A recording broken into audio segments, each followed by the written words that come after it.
Coming up on We Are Not Journalists.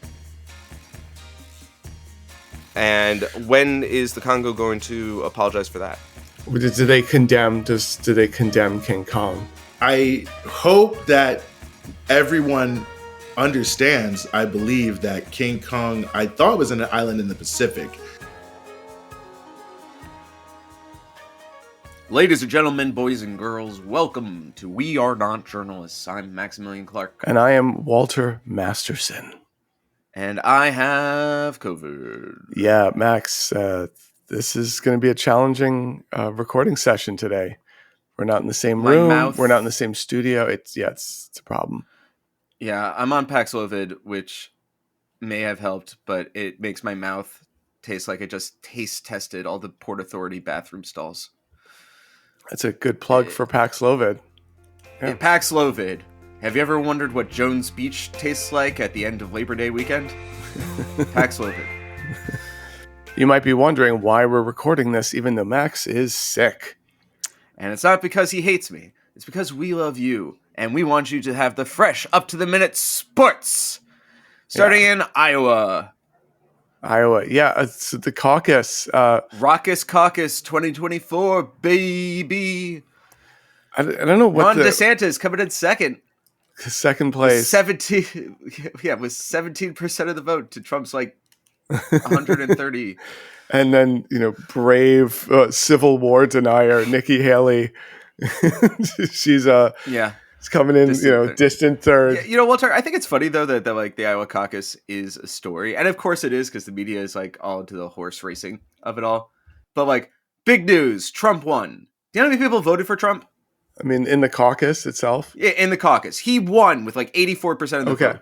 Do you know how many people that was? I mean, gotta be 1 million. I mean, how many people live in Iowa? 1 billion? It was 59,000 people. So every news story and headline you saw about Trump winning, he won. 59,000 people in Iowa who are all election deniers were like, this is my guy. And this is top news story. And this is why primary season is so weird to me. I mean, I get it. I get why it's built like this, but it's so stupid. Yeah.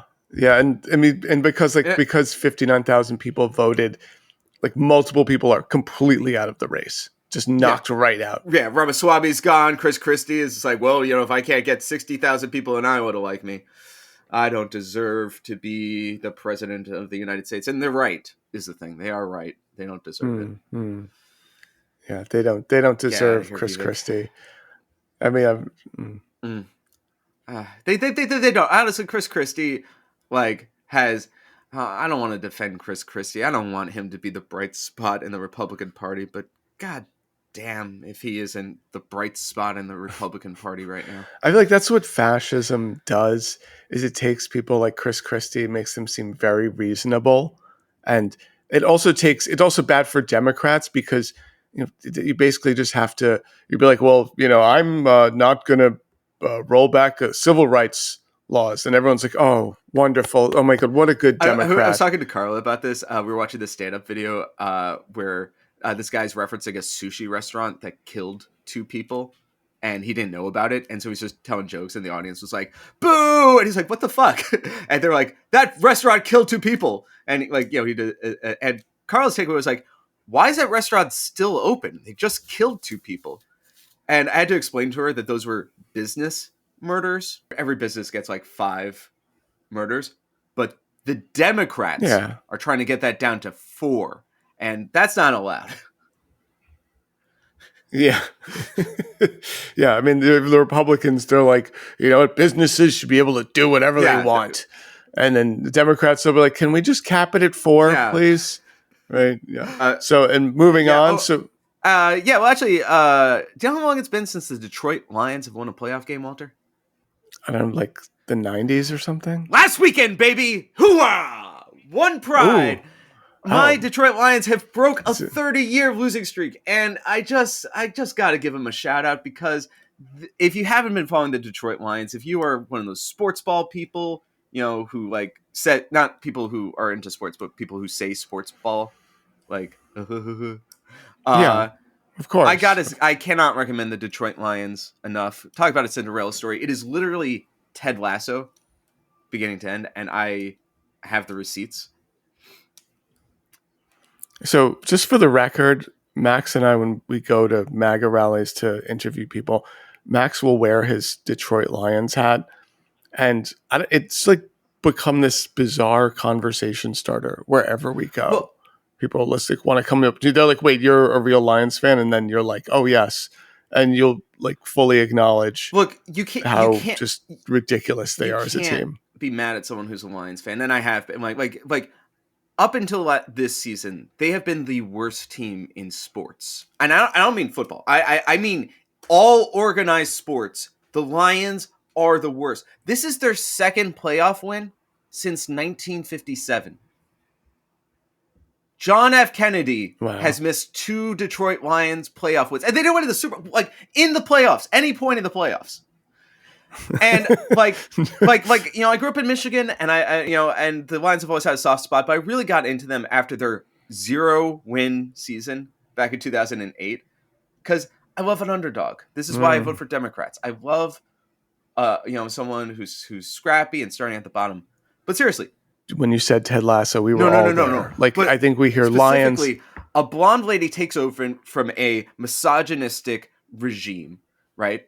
Fires the sexist, small-minded coach and hires a yokel who everyone makes fun of, says that this guy doesn't know what he's doing. He and his best friend with a beard bring in a culture that's built on love and trusting each other.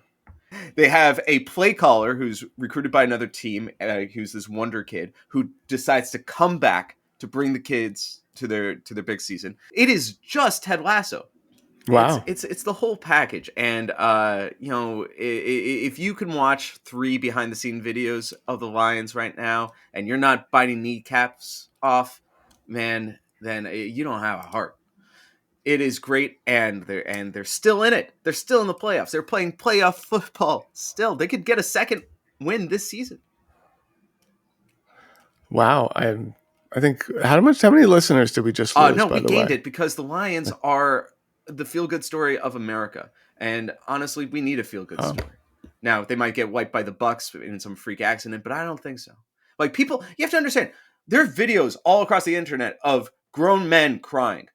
My dad, in 2012, all he wanted to do before he died was see the Lions win a playoff game. They were in the playoffs that year, and he didn't. He didn't live that long.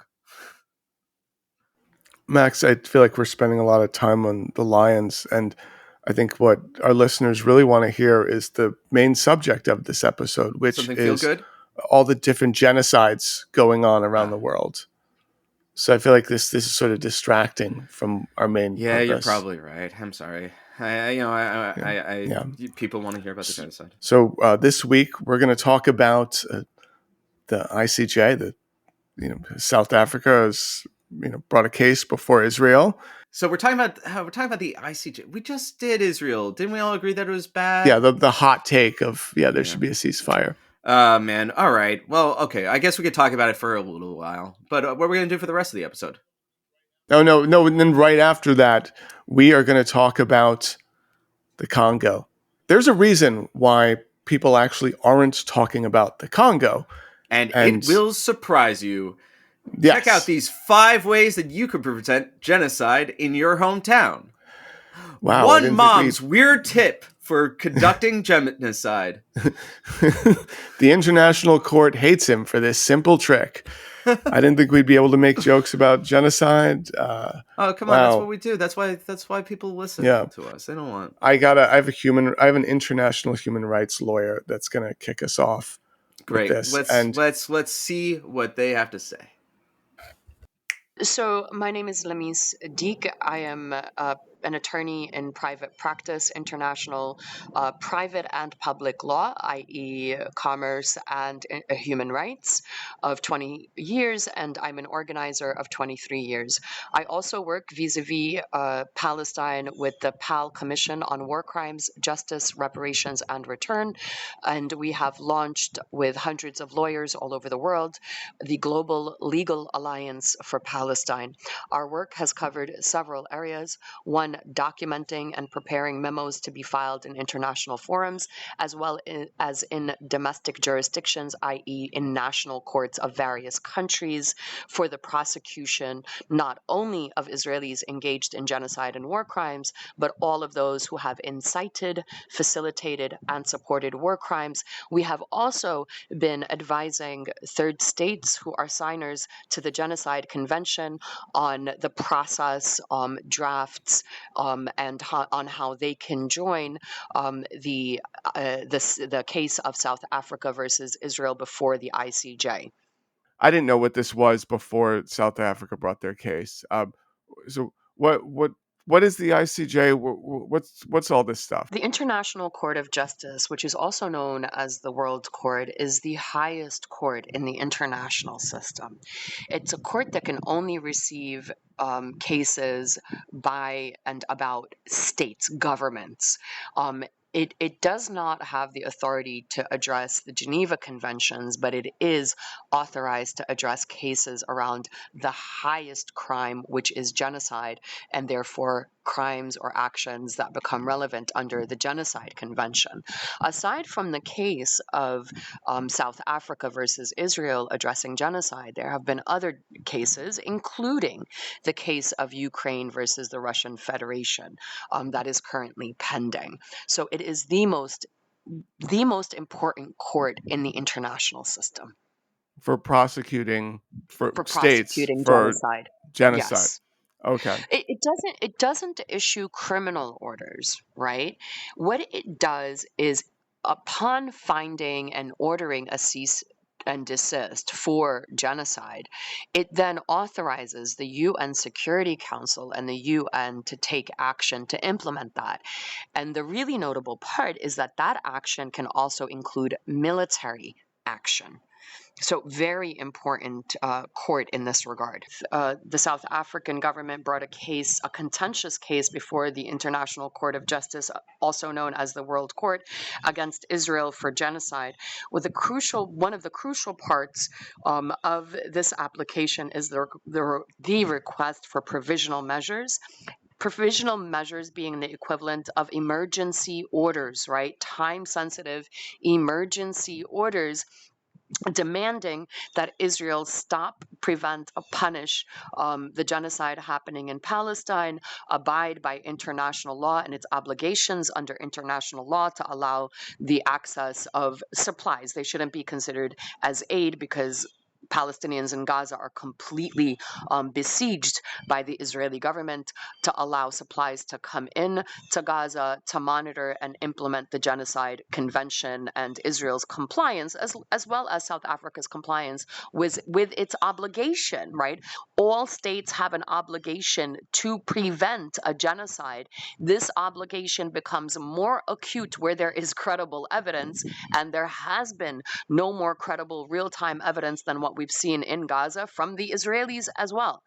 And the oral arguments, the first part of the oral arguments, both oral arguments actually were about the first part of the application, which is these provisional emergency measures to issue an order to stop the genocide in Palestine. Very critical moment. Later on, the court and the parties will get to arguing the merits of the case, which is the interpretation and application of the Genocide Convention itself vis-a-vis what is happening in Palestine. South Africa brilliantly placed this in context of 75 years of incremental genocide, apartheid, and belligerent occupation in all areas of colonized Palestine. So I was listening to Norman Finkelstein talk about the ICJ trial, and he was saying that the jurors on it are basically the nation state. He was saying that a lot of them are not going to want to say that this is a genocide because then it calls in some of their own practices into question. Well, that's the case for other decisions, number one. Number two, look, I'm I'm not so naive as to trust any international system, especially one that's dominated by those who are invested in these practices of control, subjugation, colonization, so on and so forth. That said, as many others have noted, what is on trial now is the very system itself.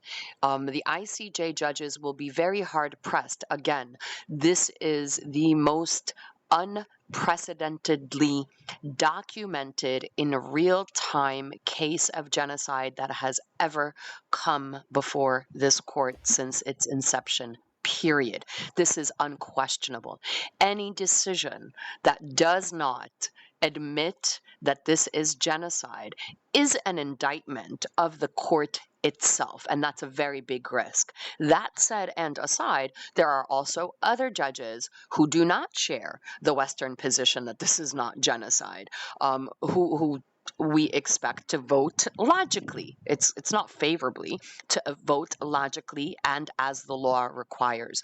So if this decision comes out against South Africa, then we can all rest assured that the international system is absolutely broken and does not serve its purpose, the purpose of trying these cases and hearing these cases specifically on genocide is to preserve humanity itself. This is why genocide is the highest crime. It's a question of states, nations' commitment to the preservation of humanity. And if this body does not reaffirm its own commitment to acting to preserve humanity, then we're all in a lot of trouble, as is the ICJ and the international system as a whole. Okay, and what has been the Israeli government's defense? Well, as the counter stated in their own words, Hamas 135 times in their oral arguments. The gist of their argument has been really twofold. Number one, October 7th, Hamas and other Palestinians broke free from the Gaza ghetto, the Gaza concentration camp that they've made in Palestine.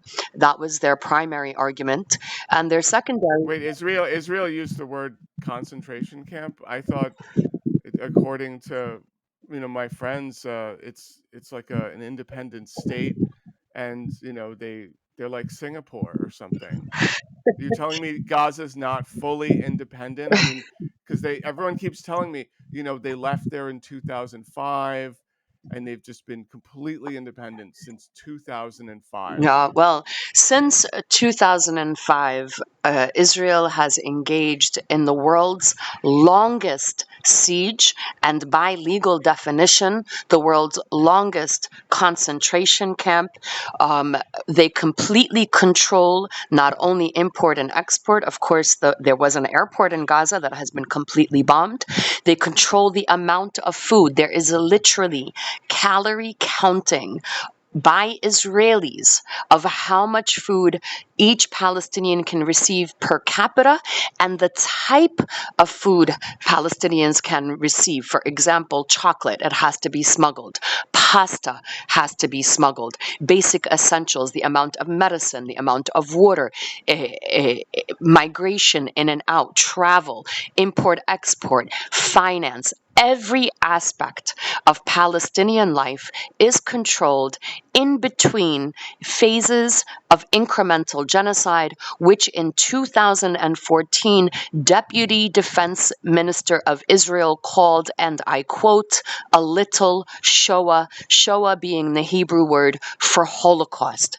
Aside from the euphemisms they've used, e.g., for example, mowing the lawn, full control of Palestinian life, water, food, electricity, internet, travel, medicine, in between mass slaughter.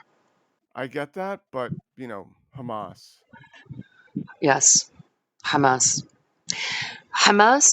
I mean, it's in their charter. I mean, have you read the It's not in Hamas their charter? That's inaccurate. And I think we need to talk not only about what's in the charter, the amended charter, but to talk about the initiation of how that term, and the term that Hamas used was the Jews. Muhammad al-Kurd, a brilliant writer, had a very powerful article about the fact that Palestinians did not decide that their colonizers, their genociders, happened to be Jewish, but not just happened to be Jewish, but literally, I'm a Palestinian who was born and lived in Palestine, introduced themselves and their right to physically torture us, myself and my parents, to invade our homes, my grandmother's, by saying, open, I am Jewish, i.e., this is the source of their power.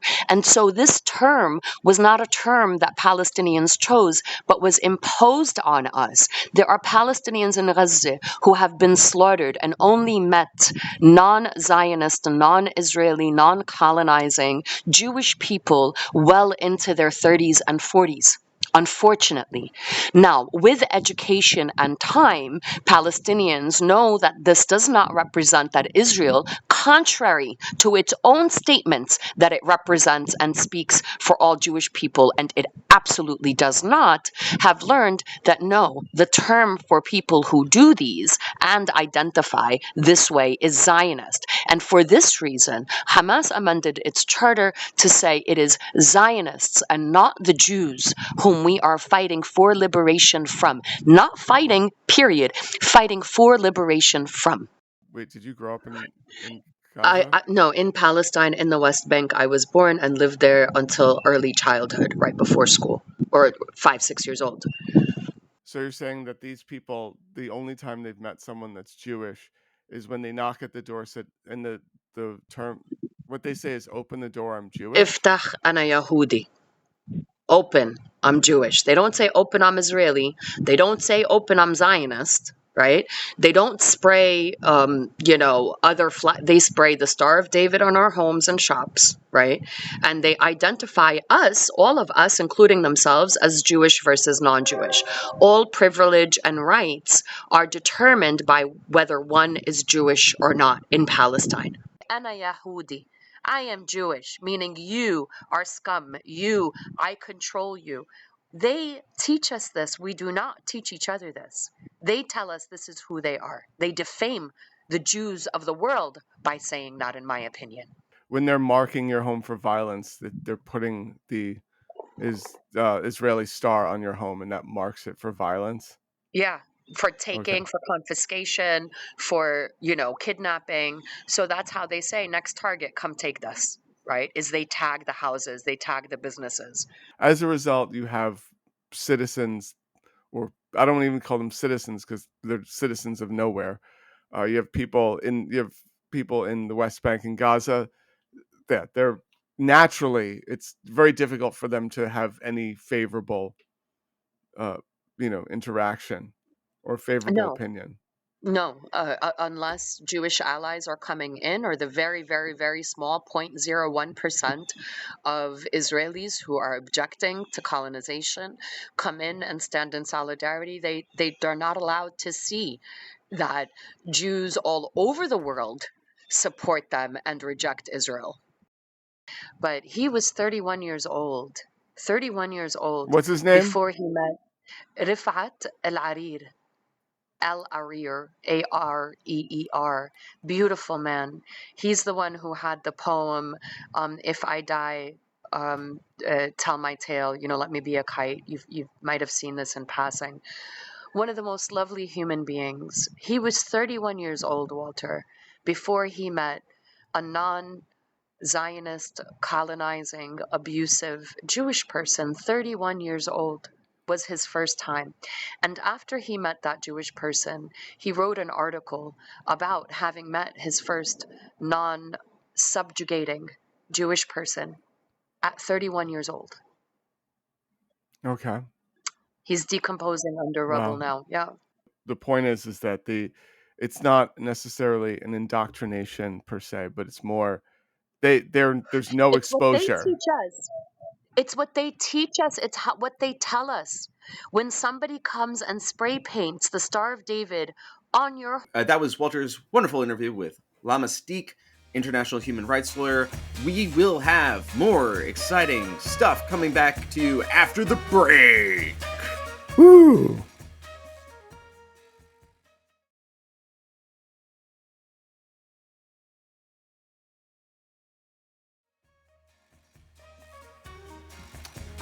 And welcome back to We Are Not Journalists, the show once called Ite by my friend Peter. Woohoo! You know, and I think a perspective that a lot of people don't have on Israel-Palestine, Yeah. or that they're not saying, is that this is colonialism, right? I mean, yes, there was a Zionist force. You mean it's a byproduct of British colonialism? Colonialism. Yeah. Yeah. But, like, you know, a lot of this strife is constructed, right? Like, you're not going to put 1 million Jews in the middle of the Middle East suddenly in the 1940s and have them, like, just get along with everyone. A lot of this is intentional. And, you know, a lot of our spending to Israel is strategic because Israel destabilizes OPEC nations. That is a big part of why Israel has such a good air force. Is Israel is there because every now and then we need something blown up in the Middle East, and we can't do it as America. But fortunately, people always give Israel cause. And now that they have a lot of weapons, it seems to be getting out of control. But, like, it's sectarian violence. It is bad, but it is intentional. And I think that that is a great way to segue into our next segment. Just a little trigger warning for this next segment. It is incredibly comprehensive, so just strap in. And Euguene, Put your thinking caps on. Yeah, Euguene at Breakthrough News is a fantastic. Yeah, no, he was fantastic. Learned a lot. Here he is. So we have Euguene Puryear. He is a journalist with Breakthrough News. He's going to explain the Congo. And I mean, I read about it on Wikipedia and stuff. And I think I'm pretty versed in it. And yeah, like cell phones and stuff, right? Well, you know, thanks for having me on. And yeah, I mean, I think if you think about the Congo, you should just think of everything you plug in and everything you have to charge, from TVs, cell phones, cars, and also the fourth largest producer of copper in the world is the Democratic Republic of Congo, right? So you think copper is also how you transmit electricity everywhere. So the wires that are charging things, solar panels, everything you could possibly imagine. Think electricity, you think the Congo, the way it's stored, the way it's conducted, and how that fits into everything you have on your desk, in your pocket, the car, if you have an EV, and how at least some people feel we should start to generate electricity more general and renewable energies and so on and so forth. So the Congo is basically electricity. It's everywhere around you, whether you know it or whether you don't, you're tied to it. Now, this is interesting because I think a lot of Americans, they hear African country and they're like, okay,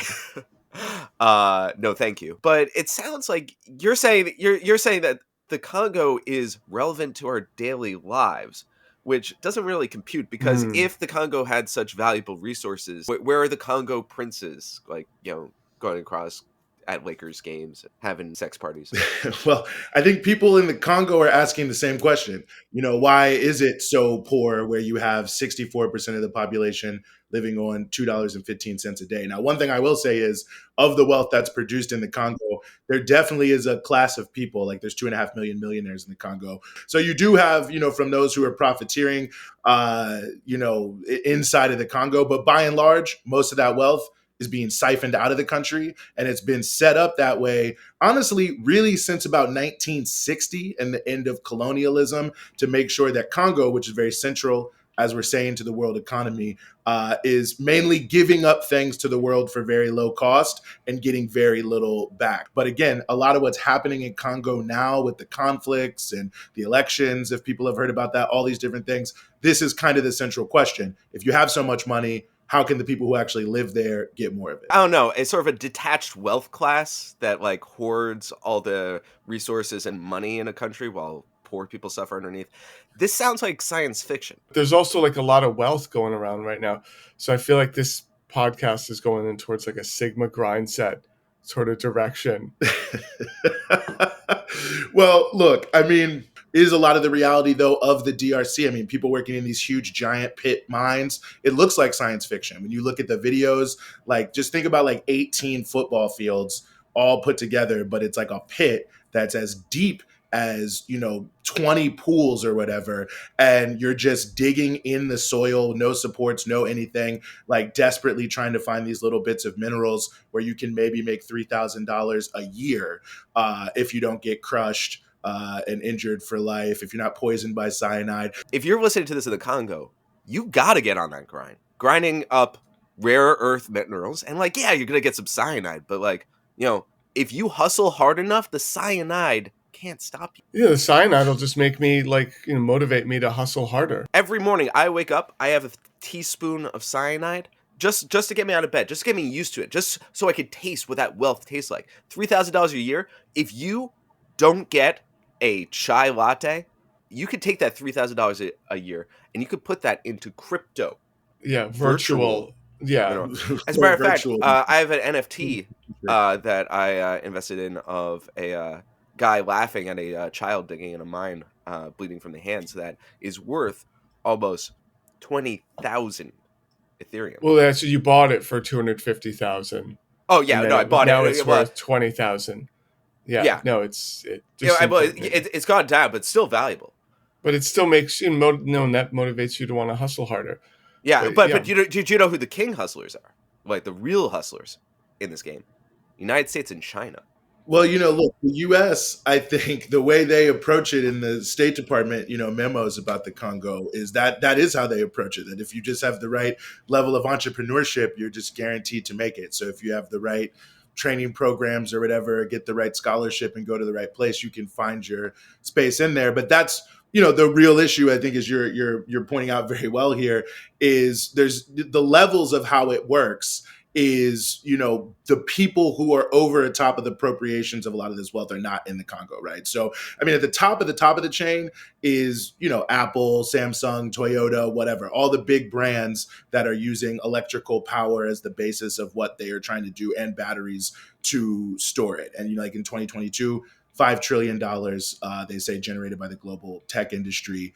It's about $70 billion is the GDP of Congo, to give you a sense of what they're getting out of that in a real way. But at the end of the day, those companies are really at the top. The intermediate layer, which is like who is mining it and sort of smelting it and bringing it together in the way that it can be made into these parts, those are mainly Chinese companies, like 70% of who is owning it. And then there's a lower level than that at sort of, right at the coal face, that's often like independent artisan miners, the people digging in these pits, smaller companies that are working, African companies from the Congo. There are also big companies from Switzerland, Israel, others that play a similar role to the Chinese companies, but they don't have as big of a market share. So you have this value chain that runs from the poor guy or woman or child living in this pit all the way up to Silicon Valley. And ultimately, because, this is the future, technology, who controls it. Now Congo is being caught, as it has been since 1960, in the geopolitics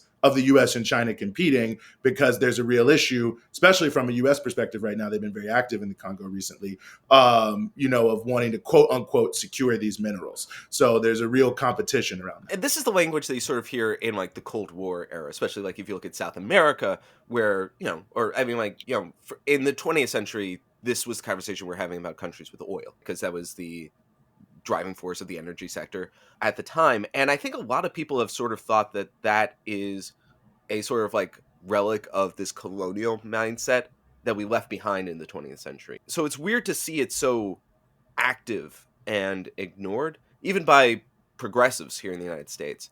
What do you think it is that people will go into the streets and be like, hey, you're abusing this country for its oil, but we're not seeing the same thing for, I would say, probably the more valuable like zinc and cobalt and copper that you're getting out of the Congo? Yeah, I don't think there is as much clarity around how central the minerals that are coming out of Congo are to our daily lives in that sense. I think that the reason that a lot of people here in America, especially us here in New York, are so hesitant to help the Congo is a lot of us are still mad. We still remember the devastation caused by King Kong. And when is the Congo going to apologize for that? Do they condemn King Kong? I hope that everyone understands, I believe, that King Kong, I thought, was an island in the Pacific. So if they're that confused about their geography... And sorry, where is the Congo? very far away from a remote island in the Pacific. I don't know It's in about the that. center of I the don't know African about that. That's Ocean. Can we But fact I will check say that? that honestly, anyone who's confused about that, I'm actually happy to hear that there's confusion about that, because that is a great plug for why we need to invest more money in our education system. They forget that Donkey Kong got his start kidnapping princesses and taking them up towers and throwing barrels at union employees. Class traitor. And I think that's a deliberate, obfuscation that is happening on many different fronts.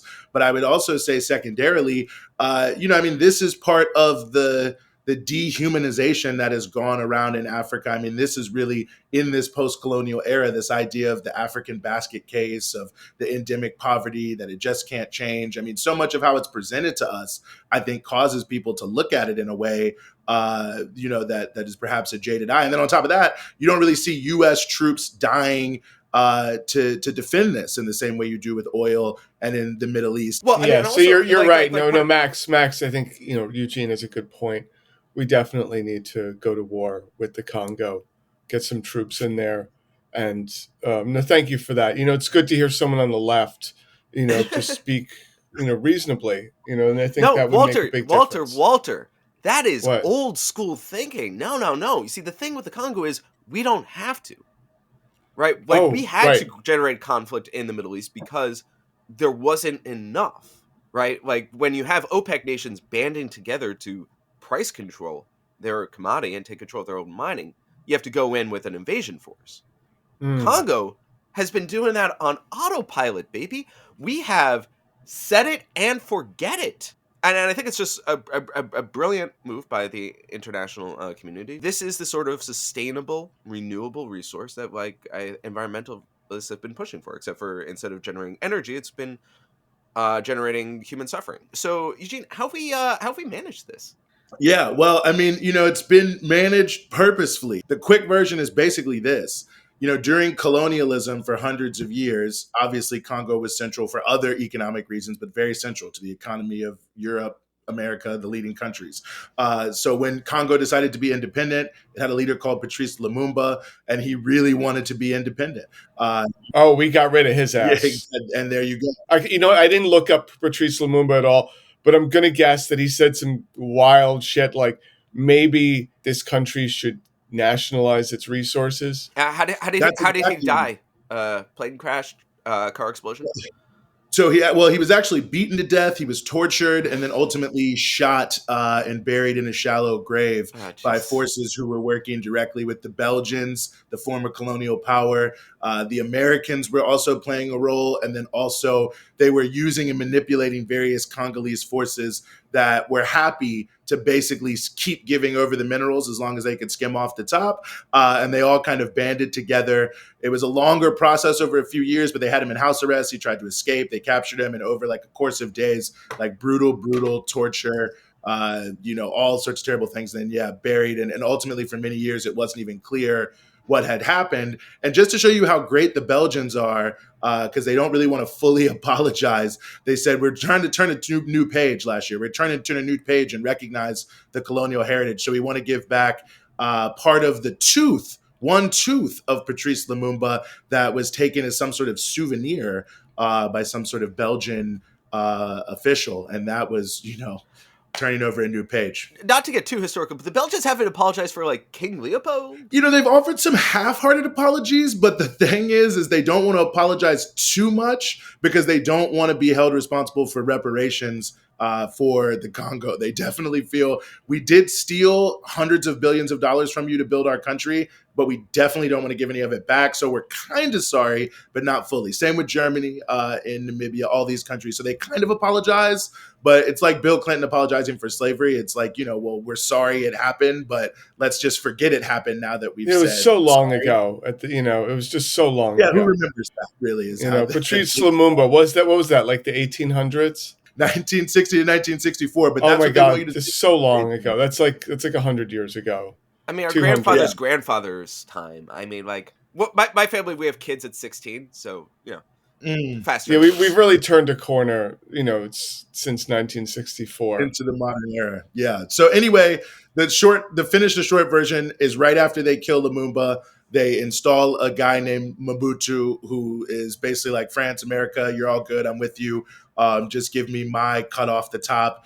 And one of the things he did, and that I think this is the key thing, if you want to understand what's happening right now, is he tried to make sure that there was never any effective, structure of government or whatever. It all ran almost directly through him, feudal style, so that there was no one who could ever really challenge him, no alternative power centers. But that meant you didn't really have a vibrant, political opposition, different parties, even within the ruling group, different, not a strong army, not a strong police. So once he's gone, the country's going to be very, very weak, which becomes relevant when we get to today. But basically, the deal he made was, I'll keep the resources flowing as long as you keep the weapons and the PR help internationally flowing, as I suppress all the people who feel like maybe we should not live in poverty, and it'll work out. And that worked out till 1997, actually, when he died. So from the mid 60s to 1997, you had this deliberate attempt to basically keep the country as weak as possible,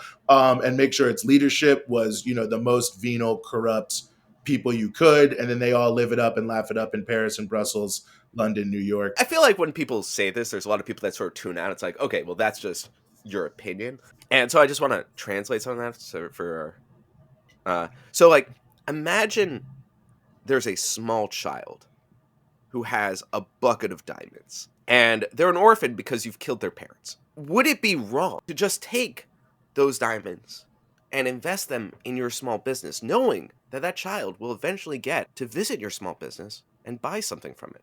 That's a great analogy. Thank you for that, Max. Yeah, and that I works. think a lot of people would say no, right? A lot of people would say no, but they just don't have the right mindset. Yeah. Yeah, I mean, they don't know how the world works, Yeah. right? I mean, that's, I mean, as wild as it sounds, that's how they basically want it to seem.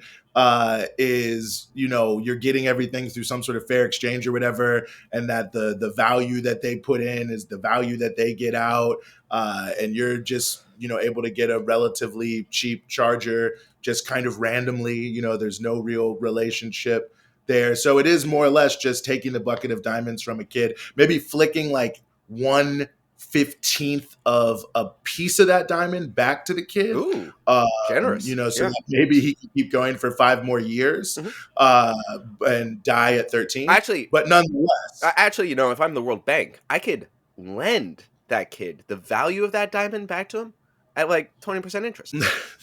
I mean, look, that I'm only laughing because that's basically what you see, right? Like they say, well, we're going to give aid to this country, but the aid is always just a big loan, oftentimes, so the aid that's worth it. Like they'll give you free money to feed like poor people in camps as long as they stay poor people in camp. This is the one thing that irks me on the internet is you see a lot of people that are uninformed, a lot of conservatives, when they hear of the United States giving aid to another country, they flip out as if it's some welfare check that doesn't need to get paid back.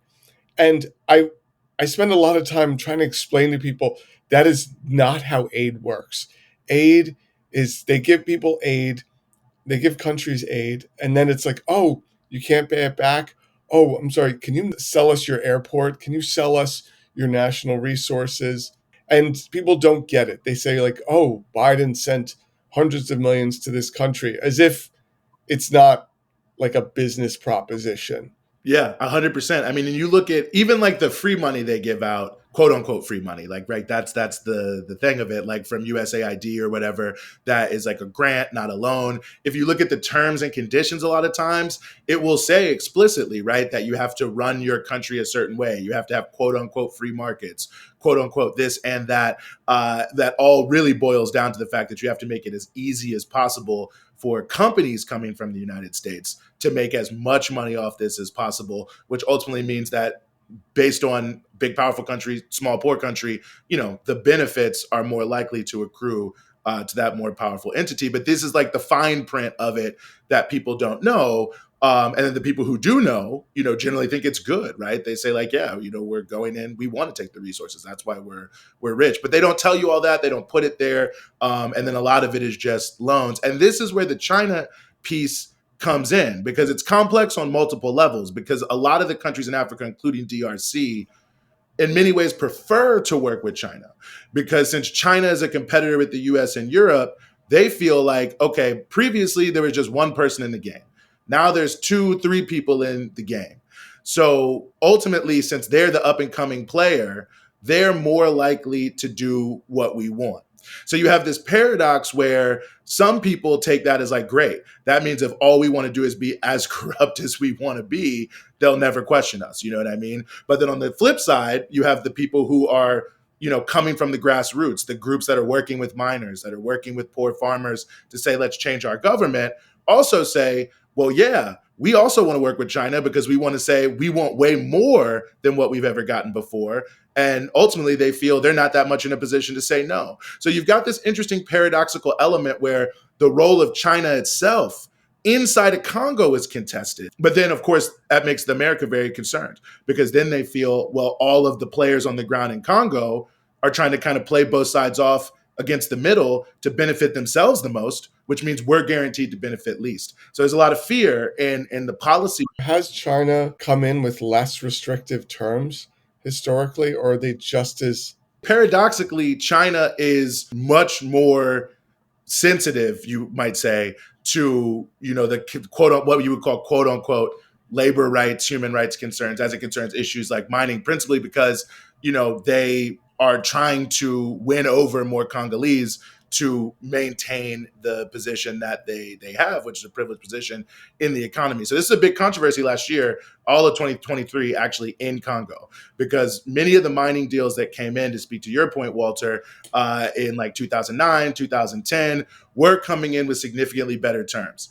Many people in Congo were saying the terms were better, but we haven't necessarily seen the follow through as much. So there is a very significant piece that happens. The president of Congo flies to China. He's got a big thing, and then one of the biggest issues they're talking about was renegotiating the contracts to get billions of more dollars in terms of what like the Congolese government and companies get out of it, but also in terms of getting significant more money from Congo to support hospitals, schools, roads, so on and so forth. So in the context of what we see happening, China is saying we want to partner with Africa, but ultimately, historically, Africa's only been dictated to. So if you want to be a country that can compete with the West in a country like Congo, whatever you do in any particular circumstance, however bad it may be, and many of the conditions in these mines are atrocious. I mean, absolute terrible human rights violations.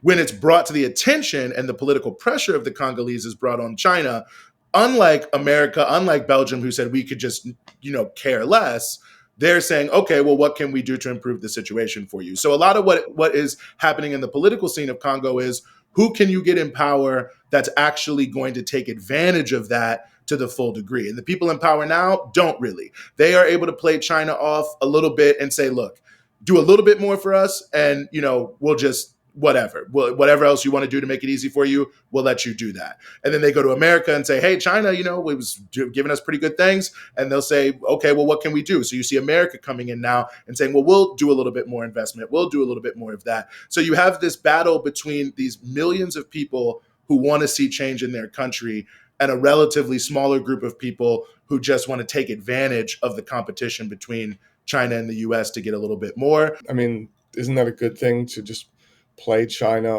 off of the U.S.? Well, I would say if I was Congo or Congolese, I mean, that's the way I would look at it. If the trillions of dollars of wealth could not be created without what is produced from our soil, and what, if I'm just an average Congolese person, I'm doing on a day-to-day basis, I would argue I should get the lion's share of whatever is being produced, or at least some significant subset of it. So I would want to be working with whoever was going to be most responsive to my needs, and then tell everyone else, well, this is the agenda. So you're either going to get with it or you're going to get pushed out. And I think all across Africa right now, this is the trend we're seeing amongst Africans, is that's more or less the type of agenda they want to see their politicians take on. And that's definitely true in Congo. But a lot of the politicians are just speaking to it, but not really playing to it. And they just had an election like a couple of weeks ago. They re-elected the incumbent. So like, like, what is that situation like? Is this good thing, bad thing? Like, I would say, in general, when you look at what just happened in the election, Felix Tshisekedi, president reelected,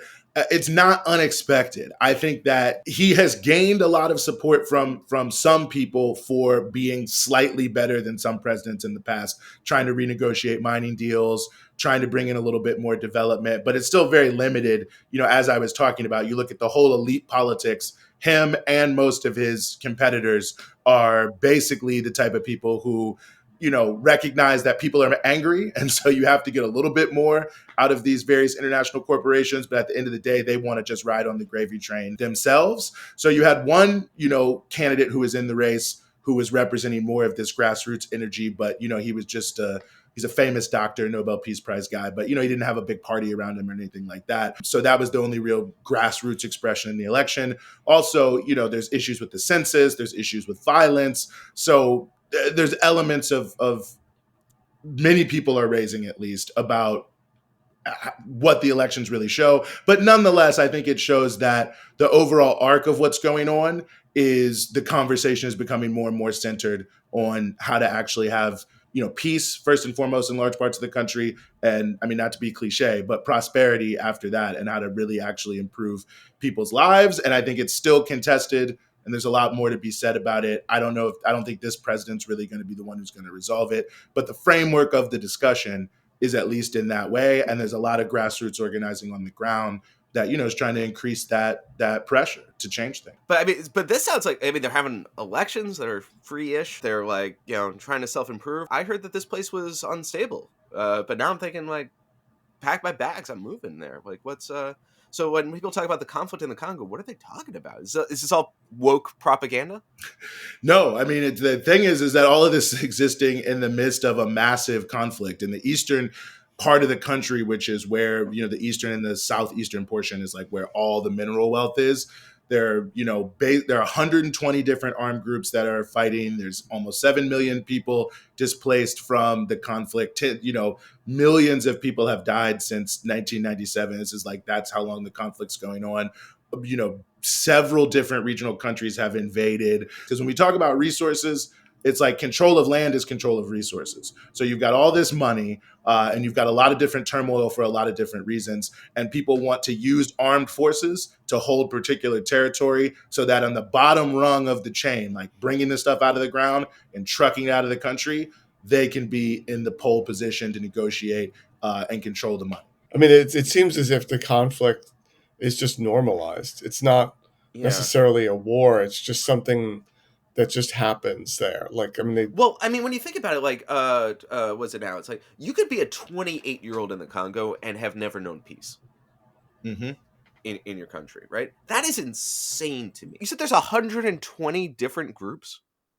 Yeah, 120 different armed groups. Some of them are really small, like dozens of people. A few of them are really big, like thousands of people, and at times tens of thousands of people. So it runs the gamut, but 120 different armed groups.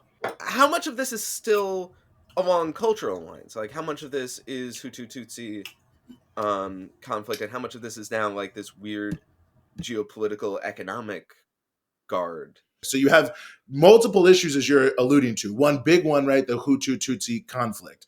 Now, there's a lot there, and we don't even need to think about all that history. But basically what people need to understand, Rwanda had a civil war in the mid-90s, and the basic reality of it was Hutus versus Tutsis, the two major ethnic groups. Now, the leadership of Rwanda today is mainly Tutsi, but many Hutus who used to live in Rwanda or trace their heritage there now live in the eastern part of Congo. So from Rwanda's perspective, they are looking at the eastern part of Congo as a base for their political opposition, people who might try to take them out. And on the Congolese side, you have people who feel like these people kicked us out of our rightful homeland and power. So Rwanda is obviously a country, big country, but not small country, but powerful country, powerful military. And then you have militias that are more developed that represent this sort of political opposition. So zoom in. From what I had read, confirm if this is right. So during the Rwandan genocide, you had international groups jump in and say, oh, this is terrible, obviously, and we're going to open up the borders so that people can flee. And the problem is that people like the people that were doing the genocide were able to flee Rwanda into the Congo and start fresh. Yes, I mean that is right. Although I think a lot of people on the DRC side would say that that's incomplete because, and this is the complicated thing about the Rwandan genocide, is very, very contentious in Rwanda and around this. And this is partially why this is so sensitive. There are many Hutus who were also victimized by Tutsis and the RPF, the ruling party of Rwanda, who also feel like they are denied their own history, like the previous. Not that they're necessarily trying to say what everything that happened was right, but they feel there is this sort of slightly prehistory where we were also heavily massacred. Many of them would say genocide. It's contested, and so on both sides, Right. that's, you have this feeling, right? Well, I mean, And because that's the Tutsis were like the wealth class for a while, right? Hutus were mostly like the farmers' labor class. Like it was a caste system, right? Yes, Yeah. and it was manipulated really by the British who were colonizing it, who really played up this difference in a big way. So there's this long history of displacement, moving back and forth into both DRC and Uganda. So it's a very potent issue. But then you put right on top of that, Rwanda is one of the main just geographic areas through which, no matter what's happening, so much of this wealth from the Congo is going to flow. Like 50% of their exports are originating in the Congo. But to get to the ports in Kenya, in Tanzania, this is one of the best ways. So in addition to having these deep ethnic conflicts, you also have the fact that controlling this territory for Rwanda is basically, from their perspective, controlling the resource base that will lead to their livelihood. And then I think on the Congolese side, people feel, well, if forces who are with and allied with Rwanda are controlling this, we will lose out. And thus we have to also have our military forces. And then you have a lot of local groups who just feel like we're caught between both sides. So we're just going to take up arms and start fighting, and we'll control our area and deal with whoever is winning out in the sort of larger fight above us. So you have all these things all kind of overlaid, from these deep ethnic issues, control over resources, to just trying to protect your village, that are all driving these trends. And even to throw more into it, some people have now introduced ISIS into the mix, and some of the armed groups are saying, well, we're now a part of ISIS.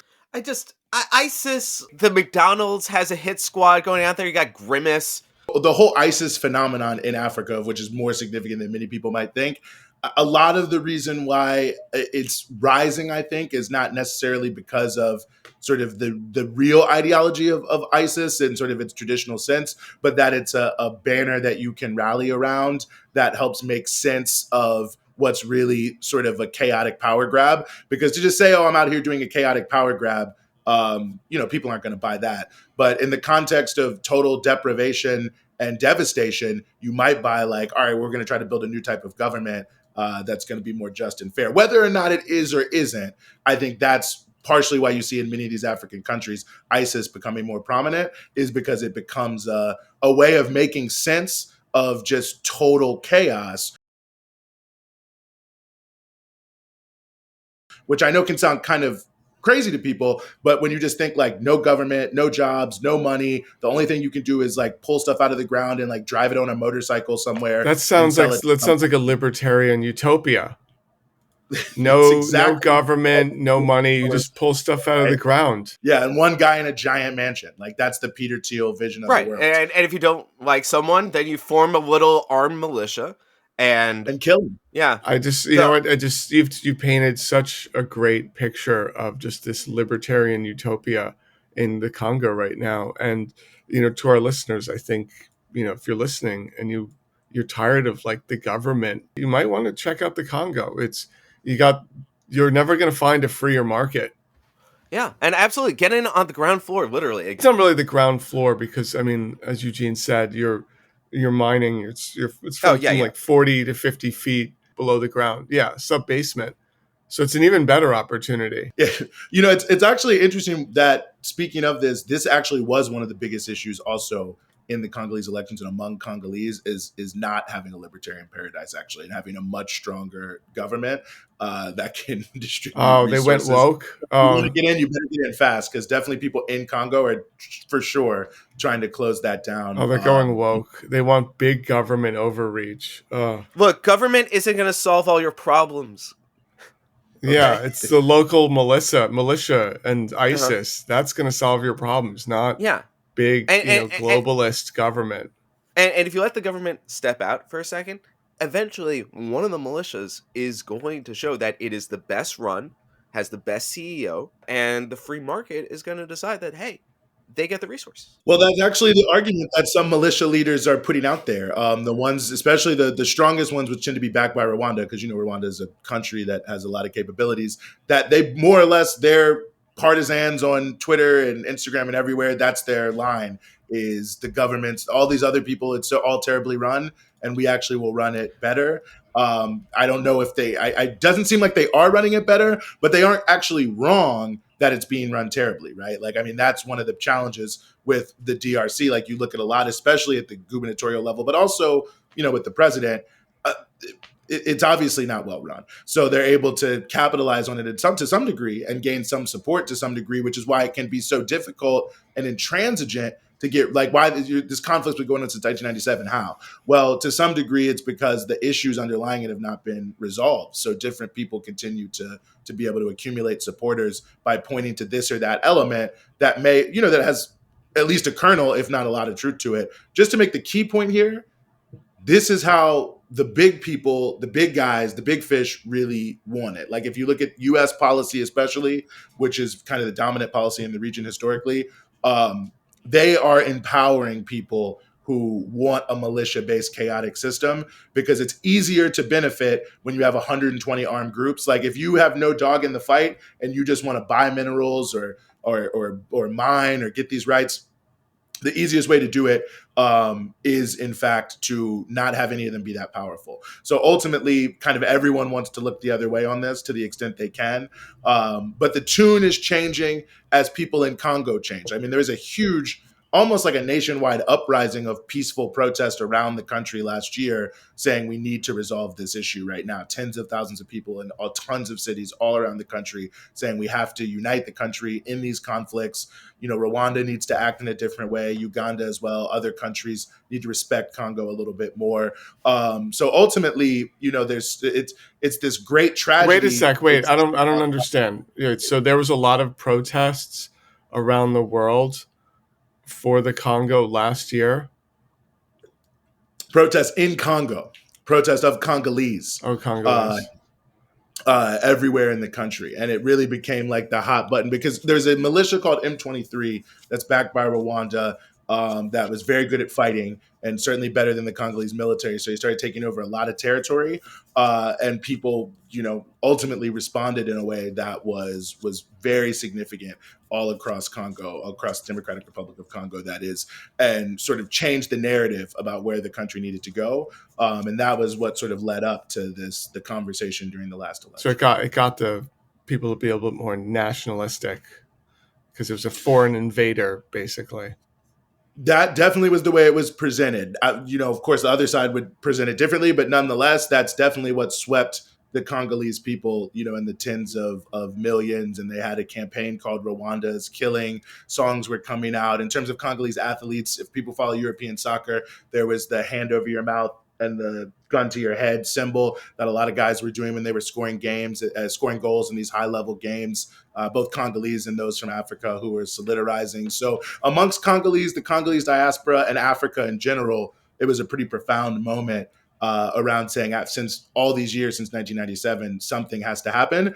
And I think what Congolese are saying is the main thing that has to happen is we cannot have the country be, as they would say, balkanized, divided into all these different pieces, controlled by different countries. One country, one government, one sort of lifting people out of poverty agenda. Like, that's where we need to move. The other part, why are there not viral videos about this enough? Yeah. With Israel-Palestine, you have both sides, that are really good at documenting it. When the Gazans aren't able to document their own genocide, you have the IDF saying, no, we got you, bro. Like, none of these people are, killing it on social media. Well, some of it I will say is also language, and because they speak French mainly in the DRC, and then Kiswahili as well. But that's most of the online content is in French. The average person I bet in France is probably, and certainly Belgium, much more attuned to this than the average American, just strictly because of that. And a lot of the videos that come out, a lot of the media that's produced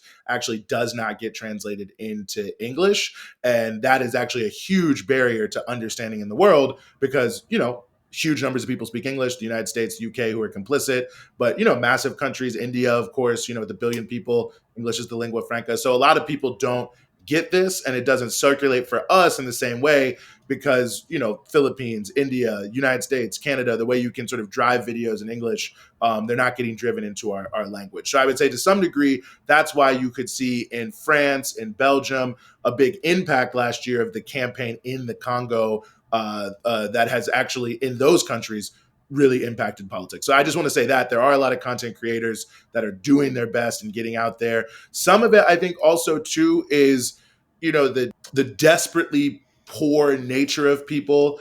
They don't, in a lot of these places, there's just not a lot of people who even have the ability to document it. And then also, this is their livelihood. That is the cruel irony. The cruel irony. This is the cell phone producer of the world, and it's mined by people who cannot even afford a cell phone.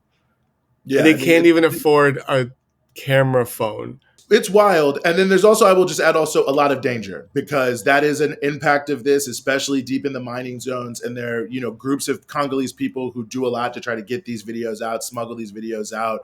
But when you talk to these people, look at these people, not that there's not a lot of danger in Gaza and those sorts of places, don't get me wrong, whatsoever. Obviously, we've seen this genocide, but just to also give people a sense of those who are trying to document it, getting in and out of these areas safely. And then for the people who live there, their livelihoods, the retaliation, which is very direct, very personal in that sense, because you're living in these sort of armed camp type situations, also makes it difficult to get out. But I do think but saying all that, honestly, if there was more, and if there's areas, and I'll shout out a group here, Friends of the Congo, if people want to check it out, Friends of the Congo, that does work in the US and does work in English, that does a lot to get this information out. And I think, for people who speak French out there and have these abilities, this would be a huge way of getting the word out in an even bigger sense. Just if you could take a lot of content that does exist, but doesn't make it into the English language sphere. But Friends of the Congo does a lot to connect with people on the ground in Congo. And it is a funny thing, because that's the one clapback for anyone that wants to talk about the current conflicts in bad faith. The first thing they mention is, well, if you're, you talk about this thing going on in Gaza so much, how come you don't talk about Congo? How come you're not talking about the Congo? And how come no one is talking about the Congo? So you're saying that, no, a lot of people in a lot of countries around the world are talking about it. It just has not. It's just you don't speak French. Yeah, like you don't speak French. Yeah. And one thing I would also add is another place to talk about it is Palestine. I mean, group Friends of the Congo actually does something called Congo Week every year, which is basically to try to help do as many events as possible to educate about Congo. And at Birzeit University and a lot of these places in the West Bank and other places, they've been doing Congo Week for a long time and building these links. So it's sort of like one of these paradoxes where it's like people are saying that online, like, well, why don't you talk about this? But when you look in Congo, a lot of Congolese people have solidarity and showing it with Palestine. From all the people I know who are strong activists for Congo, are out in the streets all the time for Palestine. And I've never met a person who's strong for Palestine who doesn't want to bring Congo into the conversation. So I think it's really just about surfacing a lot of that as much as doing it. But I often feel it does a disservice to all these issues to be pitting them against each other. And that's the thing that drives me crazy. Yeah, as if they're all created equal too, That's and no, Eugene, you also have to, if you care about immigrants, you have to, how many immigrants have you taken into your home? Yeah. And if you care about Gaza, how many Gazans have you taken into your home? Also, how many people in the Congo have you taken into your home?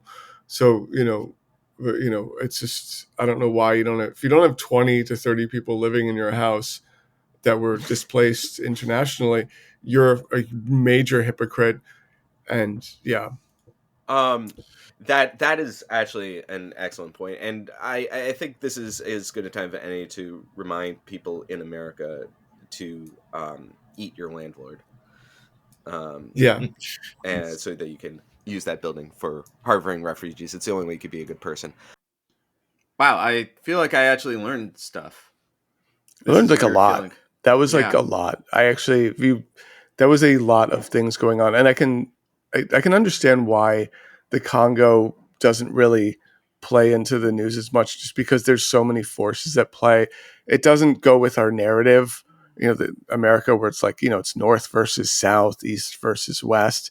Where the Congo, there's literally 100 different militia groups Well, I mean, the enemy in duking the it out. Congo is capitalism, and that's a hard sell for the Yeah. American media. Yeah. So yeah. Yeah. Plus, it's in French, so Yeah, everyone has to speak French to. Okay, yeah, you lost me there. Yeah, this sounds more like a Canada issue. Like, let's give it up to our Yeah, but yeah, just to neighbors from recap, the north. a lot of these people, like, how come you're not talking about the Congo? You're talking about this, but you're not talking about the Congo. And well, it's like, it is being talked about amongst people that speak French.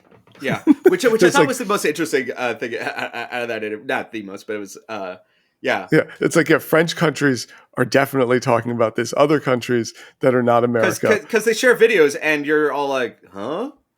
yeah, yeah. That's So why. look in the mirror and ask yourself why this is. Don't you speak French? Yeah. You could have, but what did you take? Spanish. And did you learn it? No. Yeah. He also didn't learn Spanish. Yeah. I actually took Latin in high school, and Oh, aren't you the Dickens? the Charles Dickens? The Dickens. Yeah. Oh my goodness. All right. I am going to pass out now for another Yeah. Go 3 take hours. some more Paxlovid and go back to sleep for another few days. My mouth tastes like a bird crawled inside of it and caught fire. Wait. Hold on. I think there's someone we need to tell all about that. Listen, tell your symptoms. I have a great doctor, Max. He's just listen. You know what? Let's just get him on the phone here. Oh, he does telehealth? Oh my God, it's amazing. Okay. Look, you know what? Let me just I'm gonna get a doctor in here on this episode. Central Texas office of U.S. Senator Ted Cruz. We are currently unavailable at this time. Please leave a brief message with your name, phone number, email address, and zip code. Thank you. Hey, I have a patient here, Maximilian Clark. He's going to tell you all about his symptoms. Okay, Max. Yeah, I've just been feeling really sick and exhausted of all this stuff going around. Yeah, and the Paxlovid is making my mouth. It tastes like I just used my tongue as a skateboard through downtown LA. One of those liberal-run cities. I think Ted would understand that. Thank you, Ted. Go Go fuck yourself. And that's it for Weird Art Journalist. I'm Max Muxus. I'm Walter Masterson. I'm Muxus, and I already said that. And it's time for the show to be over, and we'll see you next week unless I'm dead. Ba-da-ba-ba-ba. We're not journalists.